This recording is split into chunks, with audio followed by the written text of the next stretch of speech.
watching WUB and this is XTV. And the biggest question of the day where I want to know, if some woman willing to go in the kitchen and cook, or they rather buy food. So the two-cent question of the day, if they rather buy food or cook, which one cheaper? Let me find out people in 2 cents. Which one cheaper for cook or for buy food? To cook. That cheaper? That's your 2 cents. Yes, sir. All right, thank you. Hey, that $5 to cook all that food for the whole day, you know. Better it's cheaper than a cook. So that's your 2 cents? Yes, sir. All right. You think it's cheaper for buy food or for cook? It's cheaper for buy food or for cook? All right.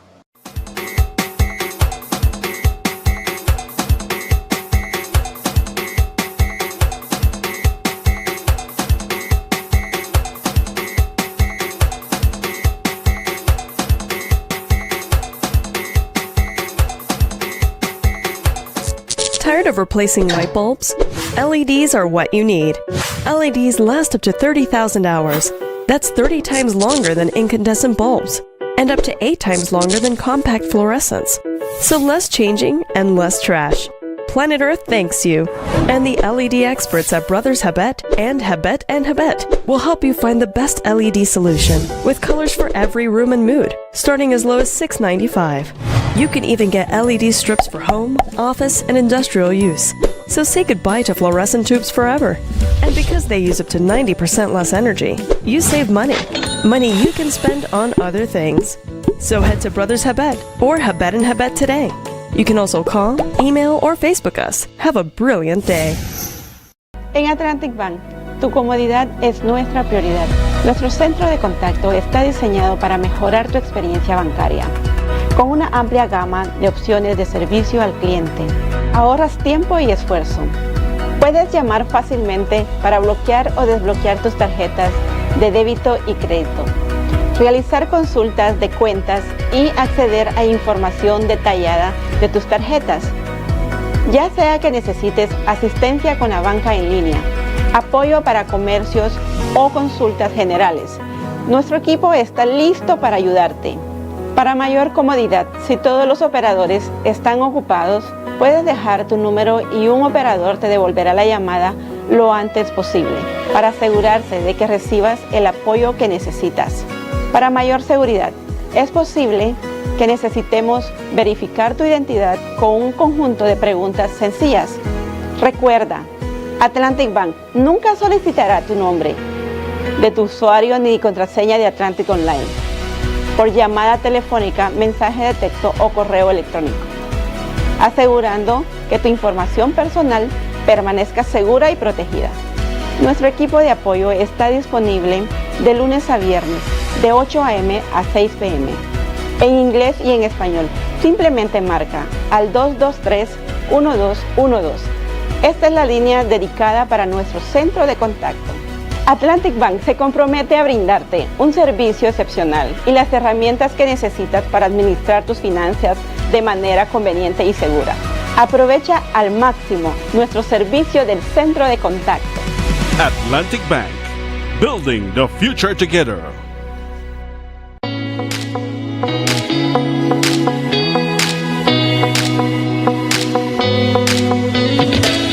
Oh man, one more scroll and my data is done.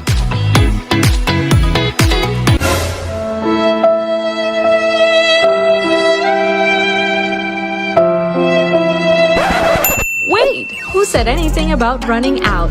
Smart just dropped a more powerful plan that now includes social media data so you can scroll till your fingers cramp. Visit any Smart showroom to sign up today because connectivity just got even better. Smart, bringing people together.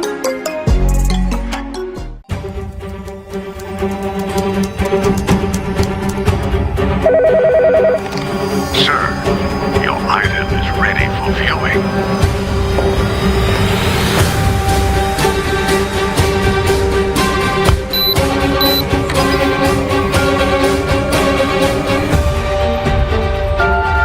Is that all? This is everything.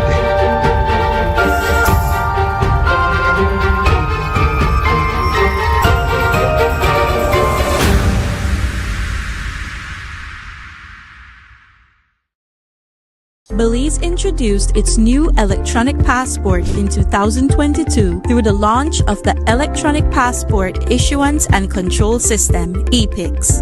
The e-passport includes an electronic chip that safeguards the holder's personal information and photograph. It also features a verification mechanism compatible with biometric systems such as smart gates at international borders. The passport's design reflects national pride, showcasing Belizean landmarks and symbols. It incorporates 26 modern security elements to prevent fraud and corruption. The introduction of the e-passport aims to enhance security, improve processing efficiency, and reduce application backlogs, benefiting Belizeans both domestically and abroad. The Ministry of Immigration, strengthening national sovereignty, security, and socio-economic development.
Conversation, sincere apology for that damn near 22 minutes ad break. Technical difficulties that we could not avoid. We have our guest this morning. I don't know how long he could stay. We know after it takes so long to come back on the air. Brother Nigel Westmas. Morning, brother. Good morning. No problem about the delay. These things happen. Indeed, indeed. How the morning? Good, good. Warm, better.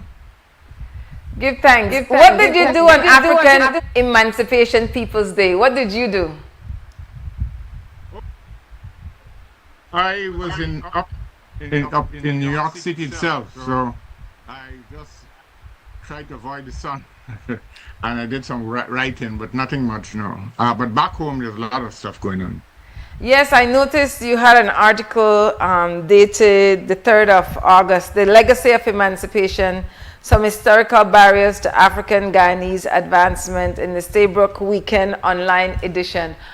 What is your mental process for come up with a title, putting together an article, especially when the content is from a perspective where we usually never hear about before, for make sure in our language where readers can relate to? What are your mental process?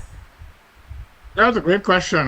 There's several aspects to it. One is to first of all to come up with the idea of correlating a discussion on emancipation during the Emancipation Week. So preparation is maybe 2 weeks before.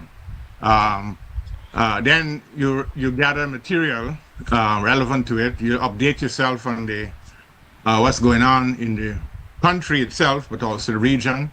And then you reflect on what is actually happening to, in this case, the people or African people in Guyana at this moment, and then you when your body of your material is finished, you said, okay, what's the best title, or what's the best possible title to put forward to it? And so you tweak it and tweak it. So it's not an easy thing to do, because you have to look at the audience. Many people, young people nowadays, do not read long pieces, and so you have to make a decision between brevity and information that is particular and readable, but also informational. So it's a tough call. I'm limited to 2,000 words for the Sunday Starbucks, so I have to also take that into consideration. But yeah, it's a long process, but eventually you come to a title which you think is best, with a lot of modification to suggest that, you know, you're not complete expert in that particular moment, or of all the information. We know that the former enslavers, colonizers, European, that's a different group. Like we seldom hear about the Danish people, but our whole kit in the Portuguese, Spaniards, French, British, the whole kit in. For the English-speaking Caribbean, the perspective we take for African Guyanese for this article would be true for pretty much maybe all colonies, regardless of the colonizer, but definitely true for territories that are English-speaking. So, yes, why you feel that this perspective relevant right now in a 2025, 137 years after the physical, 187 years after the physical liberation from enslavement, chattel enslavement? Why you think irrelevant in a 2025? That you mentioned these barriers. Yeah, well, to go back to your initial point about difference at English, quote unquote, English speaking Caribbean, as you pointed correctly, many countries had emancipation in their own right in different days. The British chose August the 1st, when the British Parliament, after 1834 Abolition Act was passed. So Emancipation Day was a proclamation by the governor or the king or whatever, and so it became a day in which Africans themselves celebrated in the quote-unquote Anglophone Caribbean. But there are other Caribbean countries you mentioned, Haiti, but Martinique and Guadeloupe had slavery ended in 1848. I think Curacao and others had it ended in 1863. And maybe Dominican Republic might be slightly different in terms of time. Suriname, I think, is 1863 as well. So the Dutch Caribbean would have a one Dutch timing. So it's a European institution that came downwards, an edict, but the struggles of the people for that day made it People's Day. So they called it Emancipation Day and also celebration. But go back to your question, in the particular case of Guyana, many of the societies in the Anglophone Caribbean are mostly uniracial, meaning that in the case of Barbados, Kitts, Antigua, Barbuda, Grenada, Dominica. Yes, they have a Garifuna and a lot of mixtures and so, but mainly Afro-centric, Afro people. In the case of Jamaica, Guyana, and Trinidad and Tobago, with Jamaica to less extent, there is a small amount of indentured laborers that came after slavery in 1838 as a mechanism to protect the labor market for sugar. So another institution which some people describe as a new form of slavery, although it's not akin to slavery, was established in 1840, in 1838 in some places, in 1842 in other places, where a lot of tryouts, so to speak, of labor were brought in. The main bulk came from the Asian subcontinent, India, where in Trinidad and Guyana and Jamaica to a less extent. So in the context of Guyana's politics, the question of emancipation becomes a question of the political spectrum of who is in control of the economy. In the case of Guyana, for better or for worse, the Indian businessmen or business class are in control of the Ghanaian economy for the most part of the post-independence period. So the exclusion of Africans from the economy is also part of the assessment of the emancipation process from that time to now. And that's why I focus that in relation to the terminology and also the context that has to do with, that political moment, political / economic. from the time, I want you to give us the definition of anti-blackness, because from the time our African ancestors and ancestors were kidnapped and human trafficked, they were experiencing anti-blackness, and we're still experiencing anti-blackness, even though a lot of people might not recognize that would have happened systemically, to the point where one latter we internalize the anti-blackness. So define anti-blackness away and make the case of anti-blackness being systemic from the point our African foreparents were kidnapped and human trafficked to our reality in 2025. Yeah, that's a point which is the crux of everything. Yeah, so anti-blackness, as we could conceive it now, has to do with the fact of the 400 years of African enslavement in the Caribbean and the Americas. Now, that is one part of the aspect, labor. People are brought out of the African continent intermittently, but consistently. When I say intermittently, at different places, and of course different periods in different European societies, interacting with African societies, and then finally bringing them people out to the Caribbean and elsewhere. But over the time of that process, the European Enlightenment, quote unquote, and the Renaissance, the Industrial Revolution was occurring.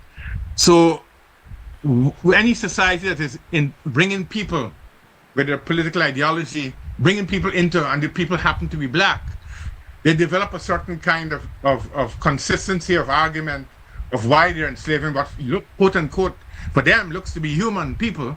And so they put an ideology onto it. And that is where scientific racism emerged. And the black skin was described as a tool for labor alone and devoid of intelligence, devoid of humanity. And therefore, the description or the conventional wisdom of the time is to develop a theory or theories that make them equal. For European society to say, oh yes, we're the whiteness is equal to purity, whiteness is equal to intelligence, whiteness is equal to moral integrity, and therefore the other group must be subhuman. So now I'm fast forwarding. That 400 years scientific racism developed into all kinds of other forms. It developed into forms into the United States, it developed into forms in the European continent, it developed into some that have religious forms where the Bible was used as an instrument, parts of thereof, to subjugate the people. But in all cases, anti-blackness was at the core of it. And in modern times, of course, with all of the revolutions that we have, apart from the early Haitian Revolution, all the revolutions and independence movements, the overt racism has dissipated to some degree, even in the European world and in the American world. But what they can get of, as you pointed out, is a systemic aspect. So how is anti-blackness conceived? It's now conceived in subtle ways. You mentioned at the start of your program when you're talking about flat noses and frisky hair and cultural issues and music. So there's a lot of ascriptions of what blackness means. I'm walking in New York Street in a privileged neighborhood last weekend. You could see you're being observed because they have code restrictions. It's mainly white suburbs with bumps and speed bumps. So it means that the outsider, they have night patrols. The outsider, where it's a person you're staying at who happens to be black, is seen as the outsider even in a community that's gated and like that. So you're observed, you're watched. And so the issue of black and brown comes into being. So to cut a long story short, anti-blackness is a long conception, and now it's fractured into different movements. Malcolm X had a famous saying. He said, racism is like a Cadillac. There's a new model every year. And so we have to look at it in that wide context, right? We have to take one quick break. I hope we stay with for at least for another 25 minutes, because I want we broke down the article we write to talk about those barriers. Because one lot of times black people get blamed for the conditions where we live in, like that for we fault, that primarily for we fault while we suffer like how we suffer, and we can organize and liberate ourselves. But that because we don't have the knowledge and we don't have the community conversation for make sense of why we suffer like we suffer beyond the 400 years of enslavement. I really one lot of way that still wage enslaved people. So why you help me make sense of it so that we could work on our own liberation and then let go some other mental enslavement mindset where we have like, you're not for go to school or you're not for go to work with your hair so, or why should I use some bleaching cream for change the pigmentation of your skin, or why you prefer not date somebody who extremely melanated. We really need to work beyond August 1st, African People's Emancipation Day, to start having more community conversation, because the state certainly not lead it. So we could better overstand for we self and contribute to our own repair or reparations. We're gonna take one quick break, come right back. Get ready for back to school with Benny's B-Books. We have limited edition Benny's exercise and composition books just in time for the new school year. Get 6 composition books for 5 B-Bucks and 12 exercise books for only 2 B-Bucks. Benny's and B-Bucks, getting you ready for back to school. We are ready for back to school. Are you?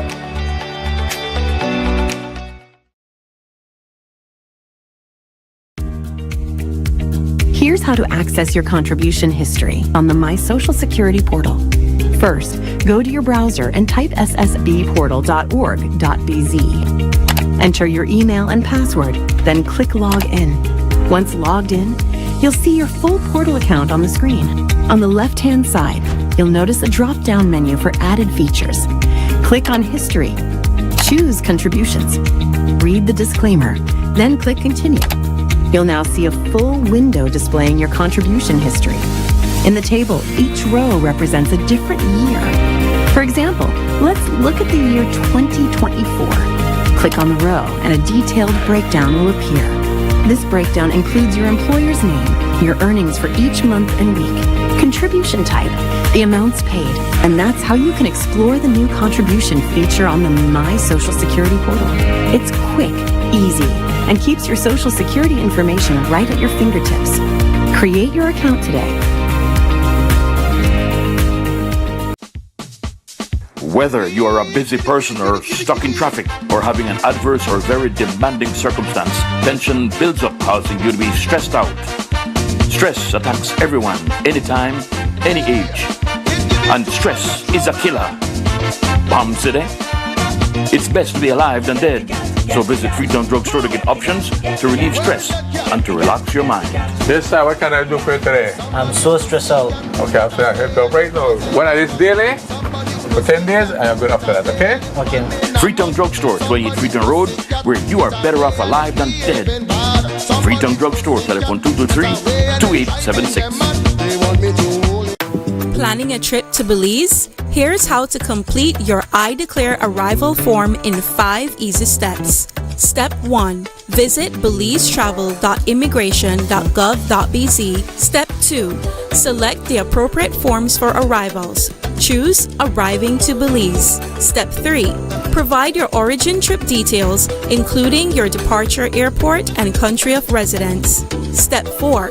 Carefully complete the immigration form. Add dependents if necessary, declare baggage, currency, and merchandise, and confirm your entries are correct. Step 5. Download your completed form and take a screenshot of your QR code and reference ID to present to the immigration officer. Thank you for using Belize iTravel. Safe journey.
Lee's Morning Vibes, Sister YaYa, and Brother Doc, Nigel Westmas from Guyana, having a reasoning with we, following up on an article that published on in a newspaper online entitled The Legacy of Emancipation, Some Historical Barriers to African Guyanese Advancement.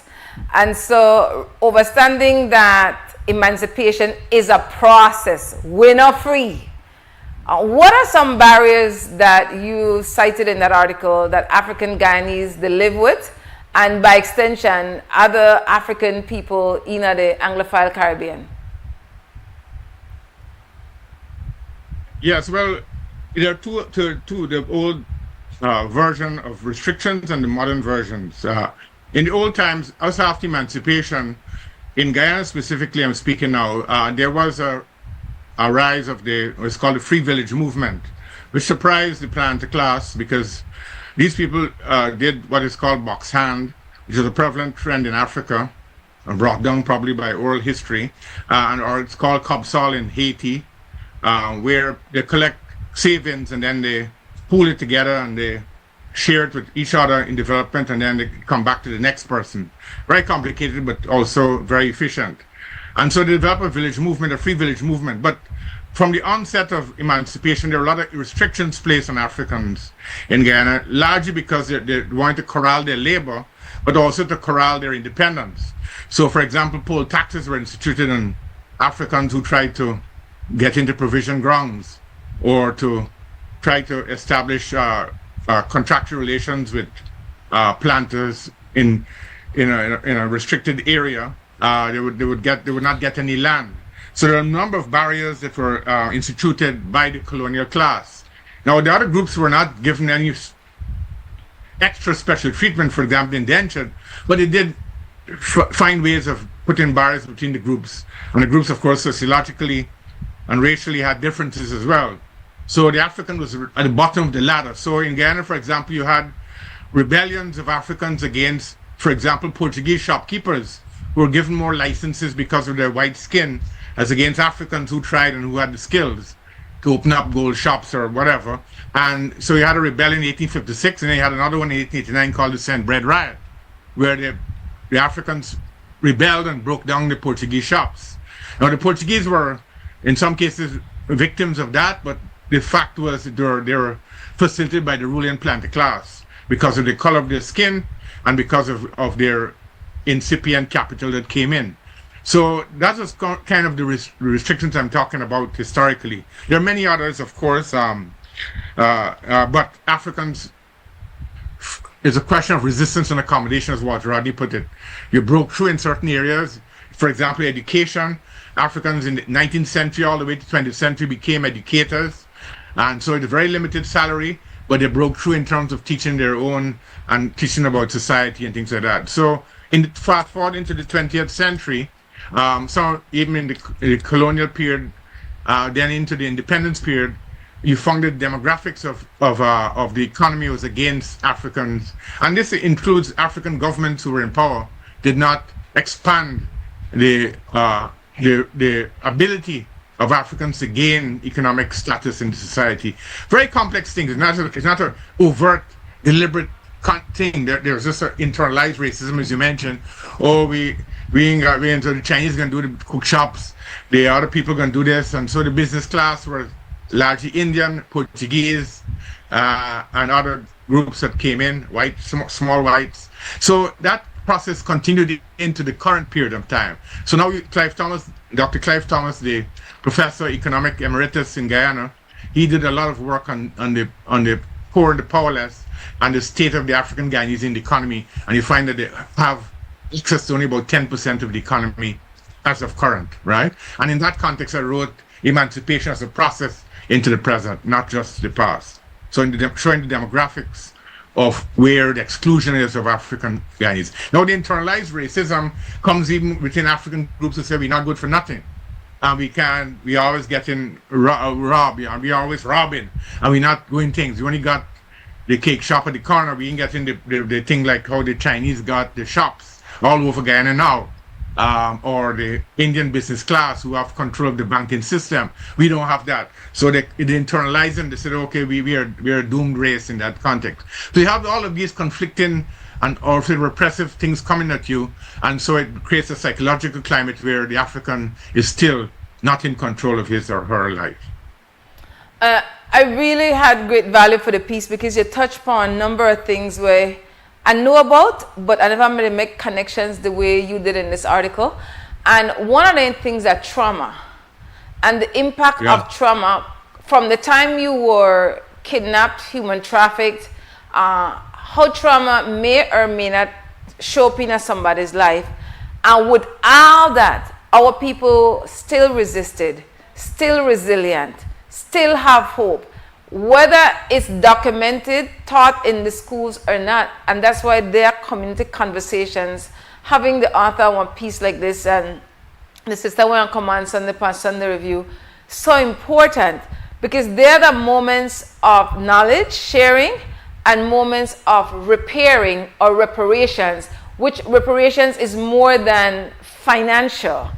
And so because of the hard time where African people, when they hear reparations, all that they just think, but we can get money, which ought not to be what it is. But when you have political leaders delete that process, that's what people end up to think. So touch on the trauma component of this piece and the resistance and resilience of African people for generations coming out of the kidnapping and forced human trafficking of African bodies for racial capitalism purposes, and the Europeans who continue primarily to benefit from it.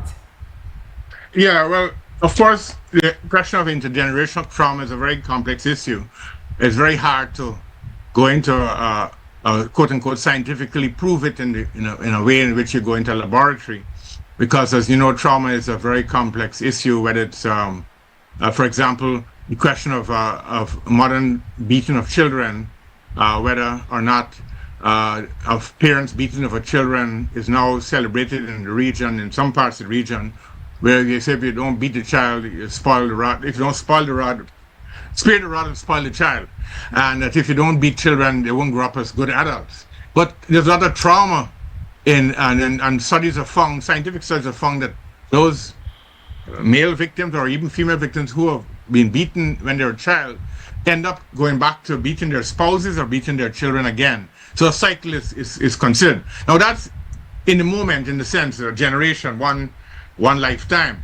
But to take 400 years of African history and try to establish trauma is very difficult. But there are definitely institutional and systemic ways in which you can almost feel it and track it. And that is why I'm suggesting that there is some kind of indentured trauma that leads to, because it's established systemically over time, that you find that, and of course the refraction of peoples who, brought out of the continent, split into great groups, European homogenized, in other words, taught European cultures and taught to hate yourself. All of those things are part, I would suggest, part of the trauma. So I said, I was written in the article, I said with caution that I'm not establishing that there is a very conceptual framework where you could say definitively this is trauma for everybody, but certainly you can test it from how people respond in the modern period. And going back to other questions about racial capitalism and other issues like that, you had a double whammy. When slavery ended, as I mentioned before, there are new forms of institutional racism, new forms of labor malpractice, new forms of denying of the body, on the body and also of the soul, new forms of Christianizing as against relegating African religions to the back heap of being voodoo and phobia and being bad. I had a conversation on Emancipation Day, or August Sunday rather, post-Emancipation Day, with some Christian African women in Guyana. Very vibrant, they're very good. And I had to make out the point about how, the voodoo and obia were seen, I think, because they raised the issue and said, they're going up in conception of obia is a bad thing. Now, yes, there are two aspects to obia. One aspect is charlatanism, but there's another aspect that is spiritual. So these things have to be explicated, as you said, and taught in schools, but there's a lot of ignorance about voodoo. Only in Haiti and in Benin, maybe, people understand what voodoo means. It's never been a hostile religion.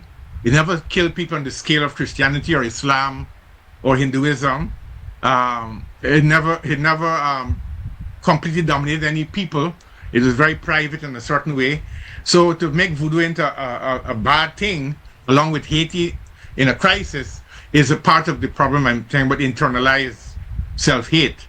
And so that battle of the economic, racial capitalism, and the battle of the psyche, the soul, I think has some merit in relation to that 400 years of intergenerational, from community to community, seeing themselves as in a degradation format where they can't get out of it. And that continues to persist, whether in the United States of America, whether in Cuba, whether in Guyana, whether in Barbados, in various forms. Yes, there have been progress, you mentioned it, resilience, the village movement, black movements like the Universal Negro Improvement Association, making validating people, Asprey in Guyana, name changing, blacks in the gold fields, blacks in the teaching profession, black scientists. But in terms of the global issue, where they are in relation to the world is still in a quote-unquote behind because of what the repressive mechanism globally has put on it. The George Floyd movement in 2020 showed that fissure in a global thing when you had rebellions all over the world, because people suddenly realized, hey, you know, there's a certain kind of anti-blackness that is so global that we didn't recognize it, and now kit and kin and everywhere just expressing it visibly because this black man, his foot on his neck, murdered just in front of the cameras for the first time, or not but very latent murder. It provoked something in the consciousness which made things. Now that BLM movement has kind of dropped off, so we still have work to do, but it did have a watershed moment. I value that as well. And you slowly build up as you read the article so that you could visualize where to read as you had to read it. But the criminalizing of the black body, you don't realize that when you watch, for example, news WEs, and too often, even though black people are the majority people in this population, you see the singular narrative of black men committed crime. It's not reported as a whole human being, that just this human being become this one act what they get accused or found guilty of. And I understand that sometimes they do it, that other people, family members, then kill or harm. I know they condone that. Yet this consistent singular narrative of black people, like the only we are criminals, the only we the bad thing. And then we black people that watch it, feed into it. We need to get one other story for affirm that before the enslavement of African people are the first people on the planet Earth who had a civilization and laid the foundation for all the things where the European claim for be the first civilization had. So share it with some more about the criminalization, the negative vibration towards African people, to where we buy into it too. Yes, exactly. Before I go to the criminalization of the black body, I know you're the person who have done a lot on here in Belize and generally, and I have one case where I know of a student, one of my students, well, not directly my student, but she is African American, so she's part of the community of Africana Studies where I teach. She had some penalties for smoking marijuana and for some other little infraction. So you have 2 points, 2 points, 2 points. So if you get 6 points, you suspended for a semester. So the 4 points were there. Marijuana, young people, although marijuana should not be criminalized, it still is in certain New York states. But the third thing is when she had to go for a job interview. And so she was in her dorm, and she used the curler to curl her hair to press it. And the alarm went off. And that is an instant 2 points because you set off the smoke alarm. So she had 6 points now.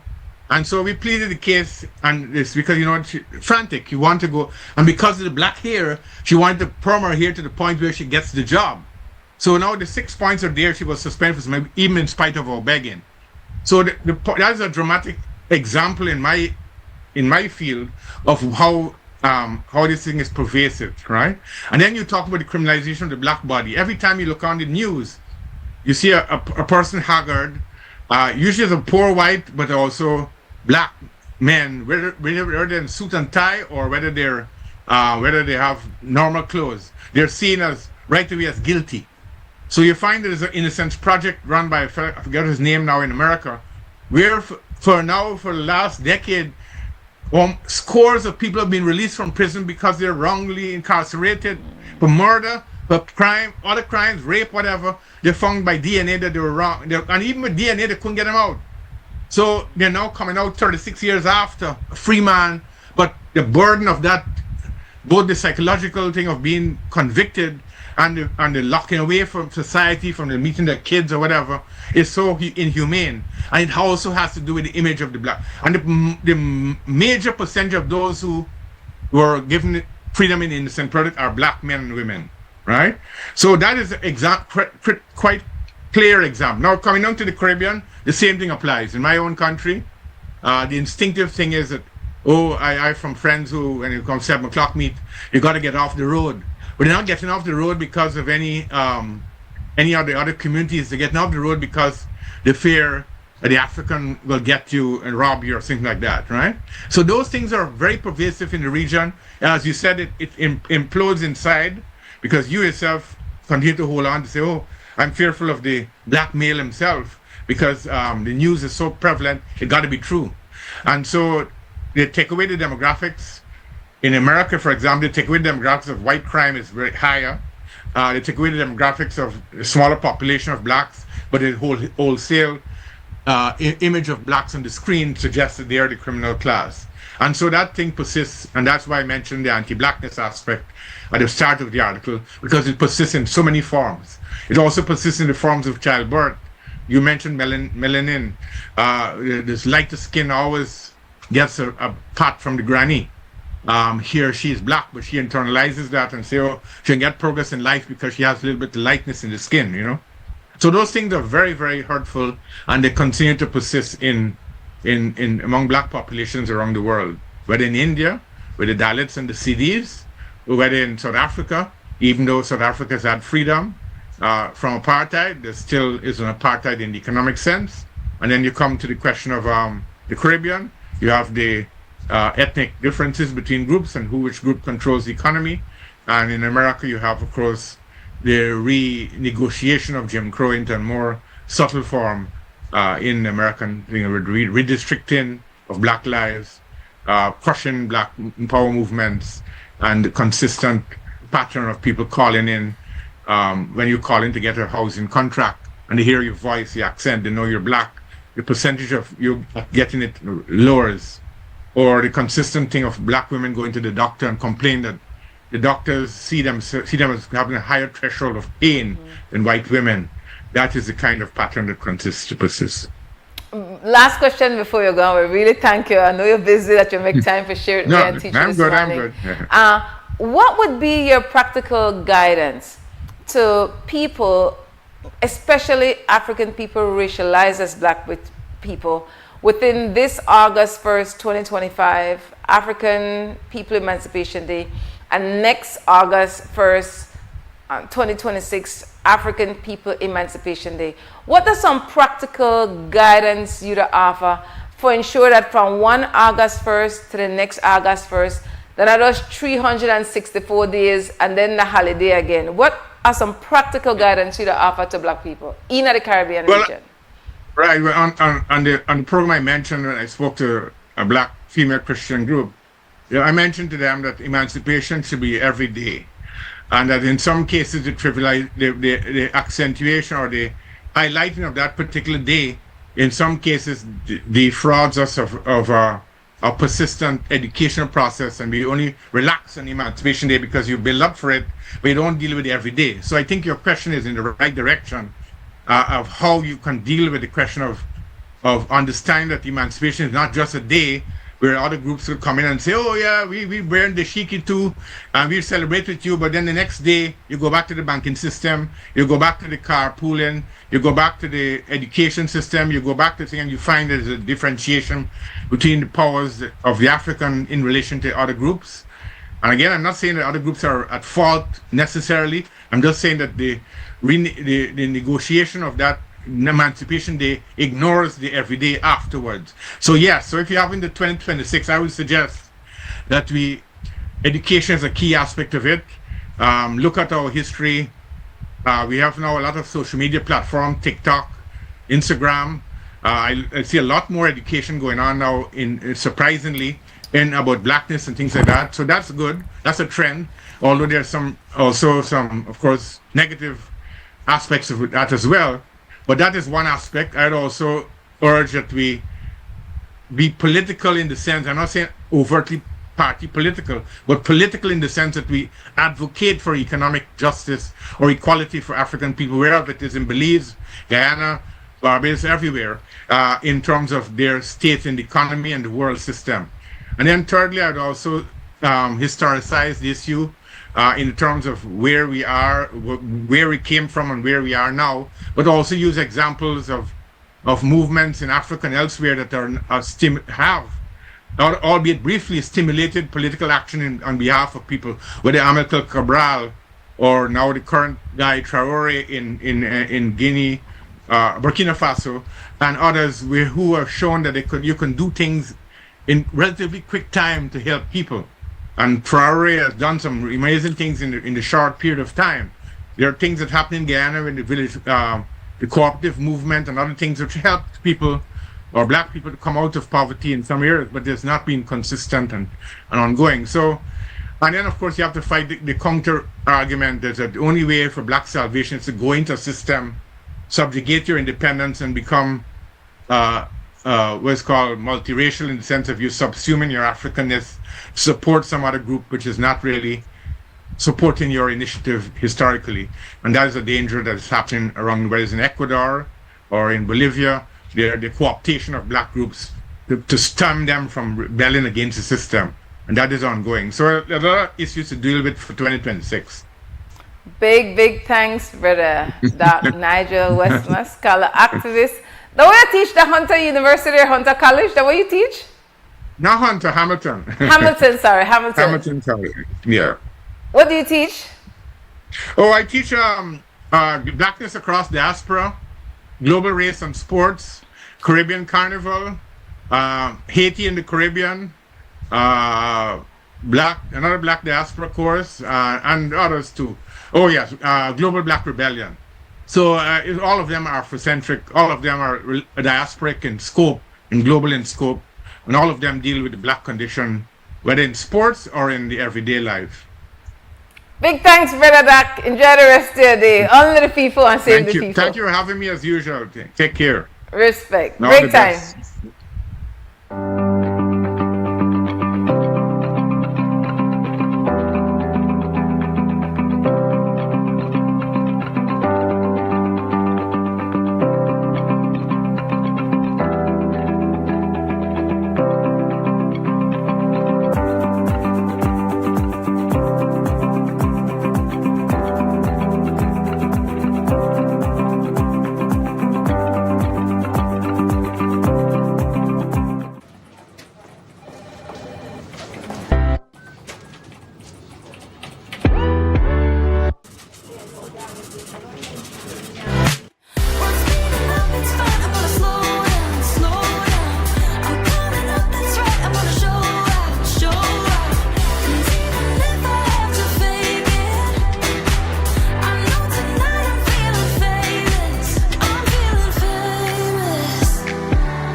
Every moment matter with your credit card. More transactions, more chances to win cash back. You can be one of 4 monthly winners. Get a chance to win cash back with every purchase of $100 or more. For more information, visit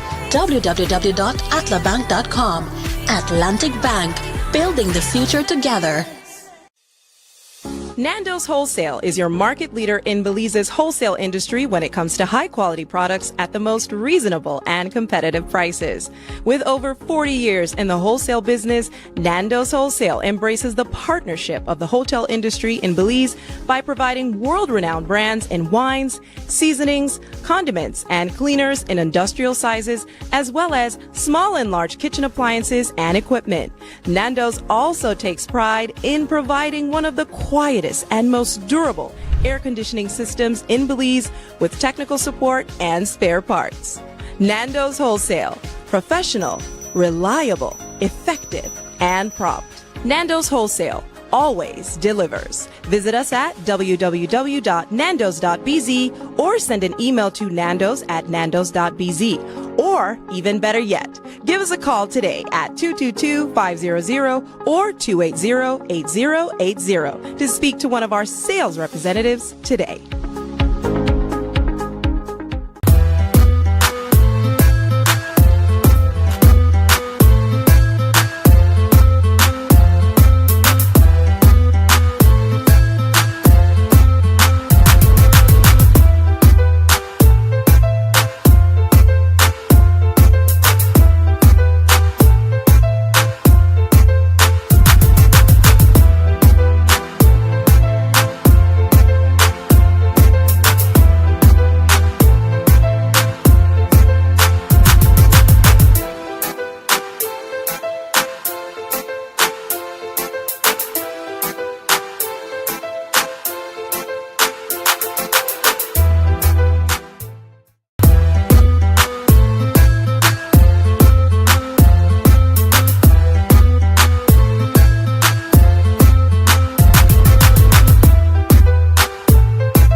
Morning vibes to this morning, Tuesday, August 5th, 2025. We're going to have guests tomorrow, so Belizean, and so it'll be Brother George Mivett. I had to invite Brother George Mivett because he writes one very,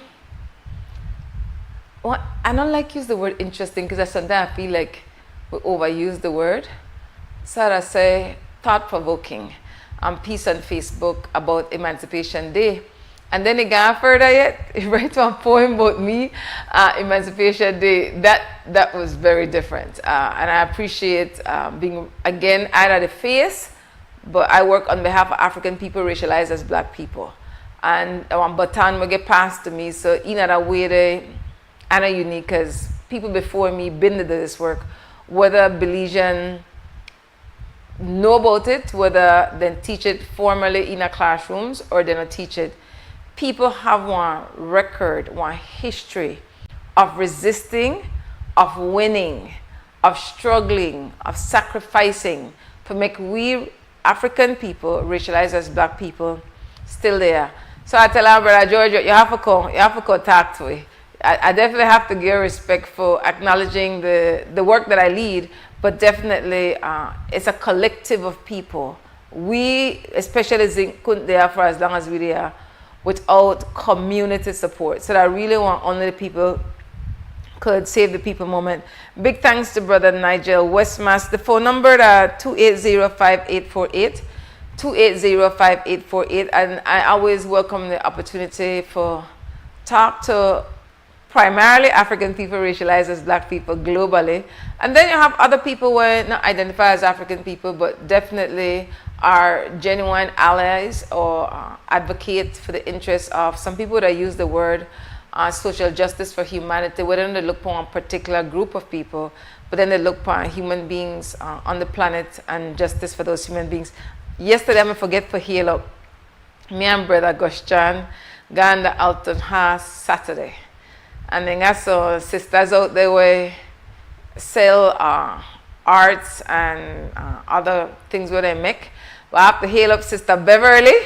I remember your name, Beverly. I don't remember your Marala name, but I know your Marala. So the other two sisters, respect for the among the years one of the out there, the work as independent people they make our money for take care of ourselves or our family.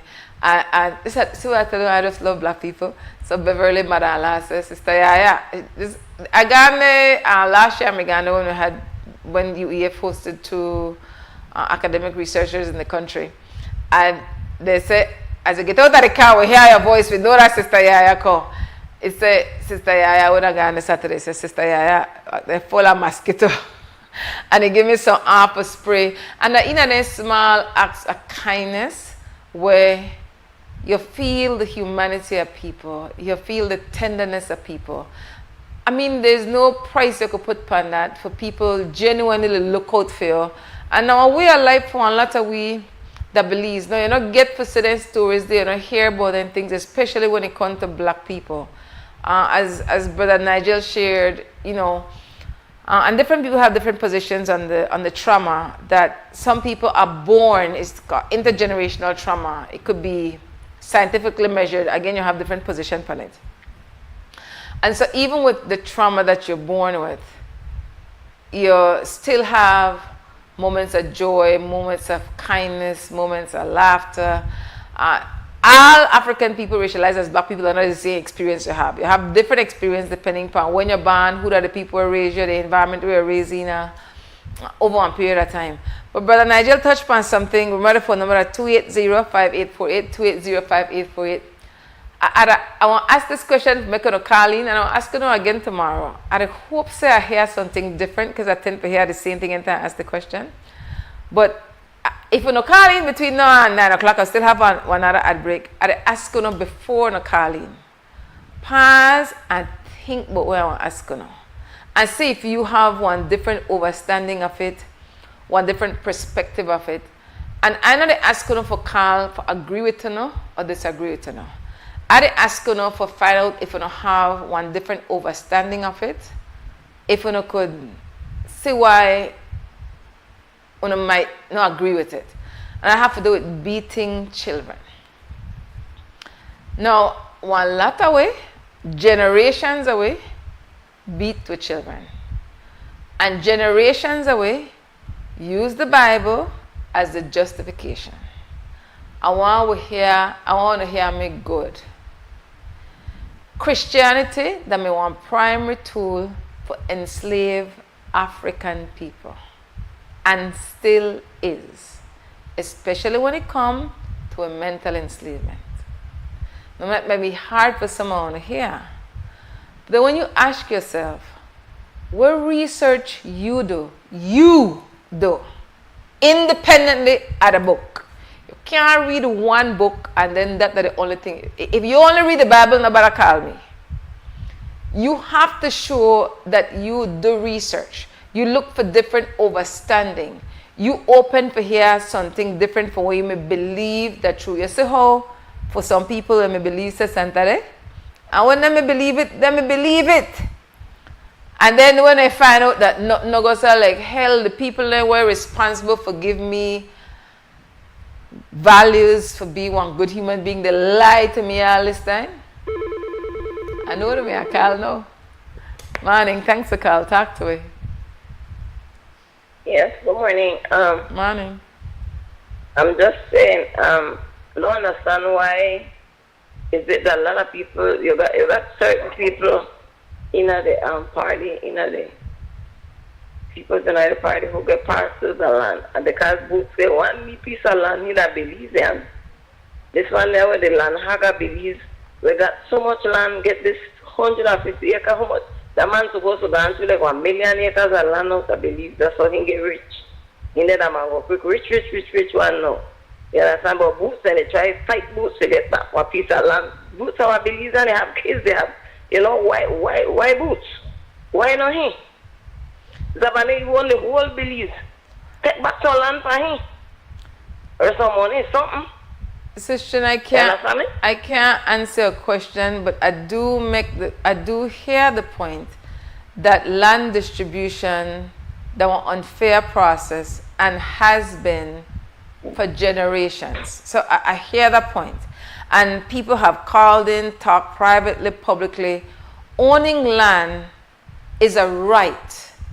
And it shouldn't be that if you have one bag of money, then you could just, most of the land done gone, you know. Most of the land done gone. So I hear, do you own piece of land? You own piece of land? I want piece, yes, but no. I ask you. Okay. Do you own a piece? Wait, I ask you. Why didn't take it? Wait, I hear your sister, but what I ask you is, do you own a piece of land? Of course, I want something. Yes, but what I'm saying... No, I hear the point you're making. I hear the point. Sis, listen to me. Sis, wait. Listen to me. Sis, listen to me. I hear the point you're making. I hear you. You don't have to say it again. I hear you. What I was asking you is, do you own land? Yes or no? I want but one piece. Okay, good. No, okay, all right. Seal it right there. Seal it right there. You own land. My concern now that I know you own land is if you the car. I hear you, sis, wait,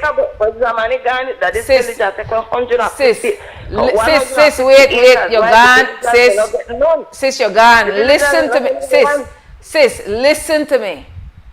What I to try get from you right now is if you to make this call because of party politics, because you keep the call in too near. So no call no money in.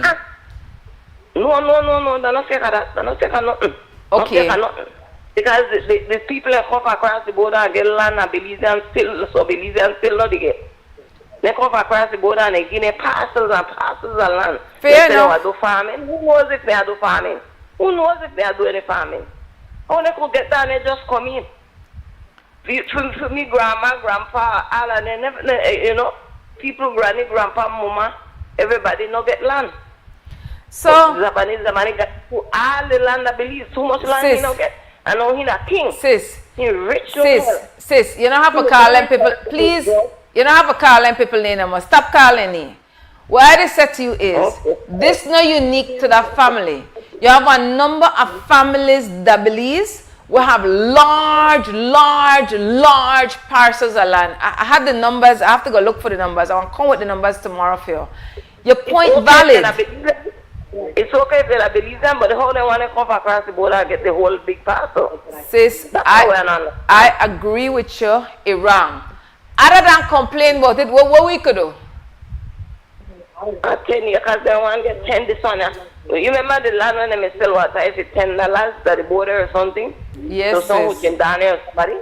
Yes, sis. Huh? Yes, sis. Yes. Let the land down too.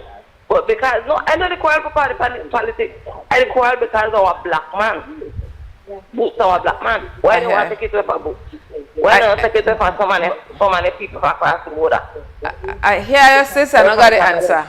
I did ask you, what you think we could do other than complain about it and talk about it? What you think we could do? Only complain because the people that vote, fair. The people that vote are in the back again because I don't know how the people like that. Simple. But sister, people back in power. This happened in the both administration. This happened in the both administration. They do the same thing. City council, town board, everything, they win everything. But I just say, hear me, sis. That's the money they sell their solar for a piece of land where they deserve. Sis, listen to me. Under UDP and under PUP administration, this happened. So none no better than the other. The two of them do it. No, but then they give away too much land on there. Like they want all the land left to give foreigners. I hear you, sis. Give foreigners. But I just say that both administration do it. No, I ask something. Which other country you could go and just get in there and get a piece of land? Which other country more than Belize? Only Belize. But I don't know. I never do the research. Land like that. I never do the research, so I can't say that only that Belize. But I just say is under PUP. I know. Okay, and under PUP and UDP then do the same thing. Can you agree to that? That two of them do the same thing. Not as much. UDP not as much because you had people in it. You had people in the UDP, whether PUP, when they hide their land for people, no one give people land. No, then they give all the land hand over. The one when they keep in the land office, then there's the one when they do wickedness in there. All right, I have to go now, sis. Thanks for the call. Break time. Oh. At Atlantic Bank, your convenience is our priority. Our contact center is designed to enhance your banking experience. With a wide range of customer service options, you save time and effort. You can easily call in to block or unblock your debit and credit cards, perform account inquiries, and access detailed card information. Whether you need assistance with online banking, merchant support, or general inquiries, our team is ready to help. For added convenience, if all operators are busy, you can leave your number and an operator will return your call as soon as possible to ensure you receive the support you need. Depending on your transaction type, we may need to verify your identity through a set of security questions. And remember, Atlantic Bank will never request your username or password for Atlantic Online via phone call, text, or email, ensuring your personal information remains safe and secure. Our support team is available Monday to Friday from 8 a.m. to 6 p.m. in both English and Spanish. Simply dial 223-1212. This is a dedicated line for our contact center. Atlantic Bank is committed to providing you with exceptional service and the tools you need to manage your finances conveniently and securely. Take full advantage of our easy-to-use contact center services today. Atlantic Bank, building the future together.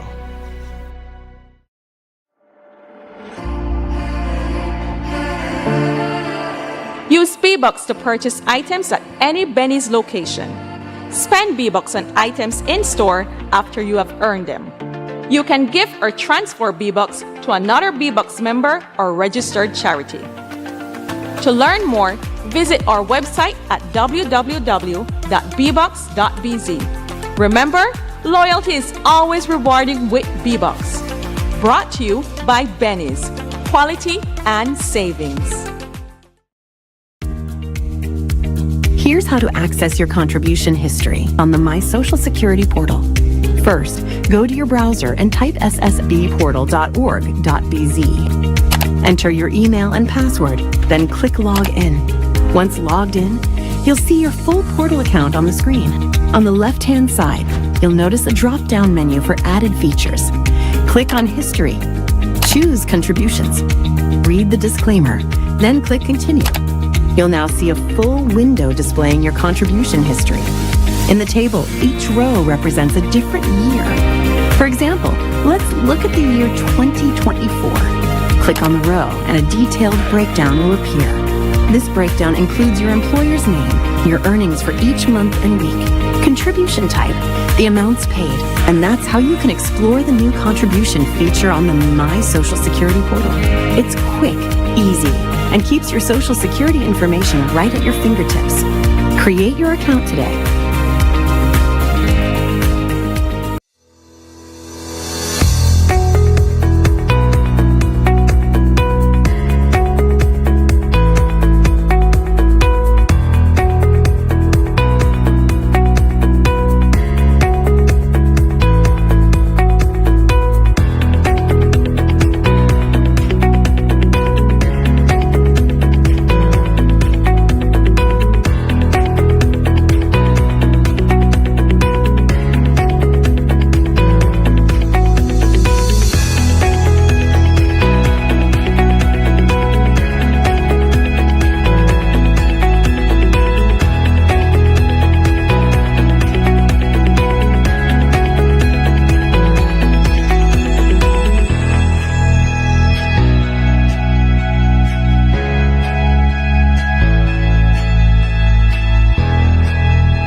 Wake Up Belize Morning Vines. We have enough time. I know somebody called just now. I want to call back in, but you have to call quick because we only have 5 minutes. I'm telling you, I want to do two things. I'm going to look quickly. There's a story that made the headlines in March of 2022 where the current land minister say Belize have a total of 5.7 million acres of land.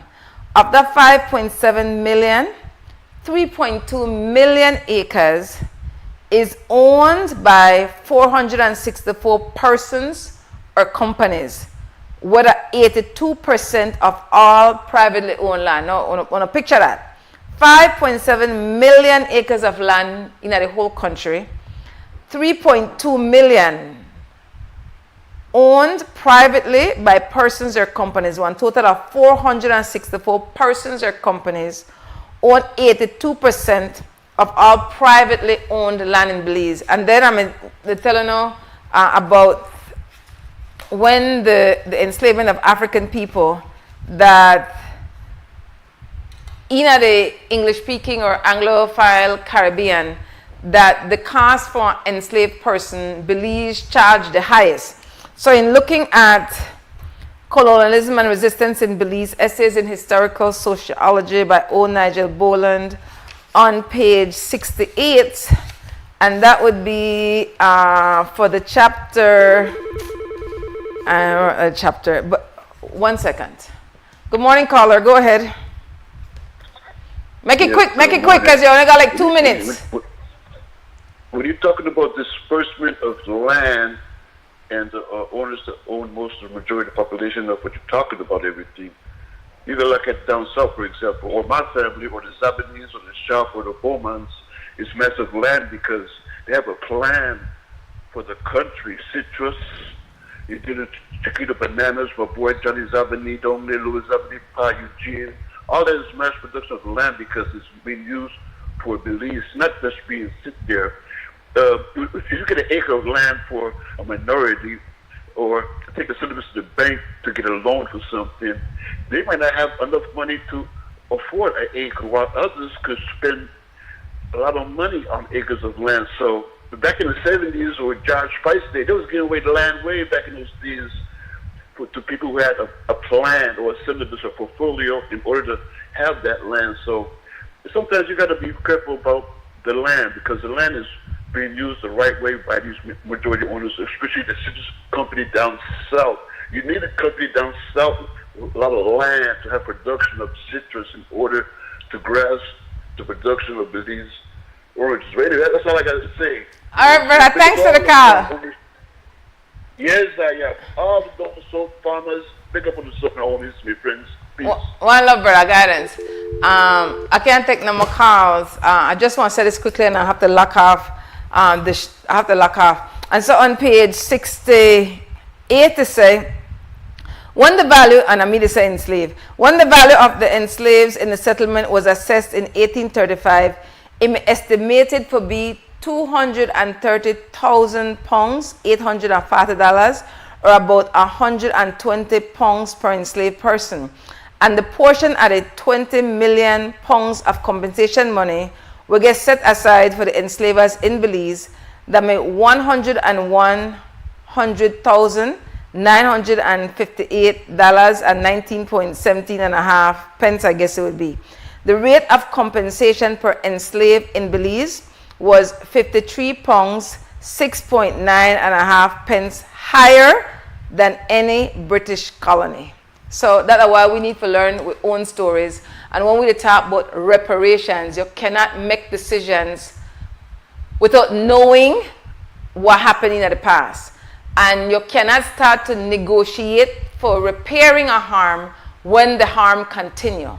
The intention is to stop the harm, for make sure it never happened to we again, and then for figure how you could repair the harm. And that's why YaYa Educational Foundation not support so-called CARICOM 10-point system when it relates to reparations. Definitely want to thank all the callers, listeners, viewers online. Security guard when I come in, Roger, Rapper, Rushford. No, is it Shane or Lloyd? Brother Shane Flowers here at XTV, at the technical director, Krista Flowers, senior engineer, Cliff Manning, Sister Helen Manning, the Harlan Wagner downstairs on the second floor at Creme Radio. The engineer has been Larry Guerrero, known as Larry G. This show on repeat at 3:30 today on your local XTV channel. You could go and listen to it at any time and share the link, share the link, share the link. YouTube, XTV Belize, subscribe. And on Facebook, XTV Belize. We thank you for the time, the energy, the positive vibrations, the participation, the listening, the talking about it later on. We thank you for the consistent support of all things behind the zinc fence. And hopefully with health and strength, and come back tomorrow morning and cascade with us some more. Until then, Belizeans and people from around the world, only the people want to save the people. We are the people to make the changes. We are the changes to be obeyed. And all the things that must happen and not got blue skies. And often the people get victimized. Let's work together for better. We got to unite. Belize, yeah. Wake up, Belize. Wake up, Belize. Another day is here. Wake up, Belize.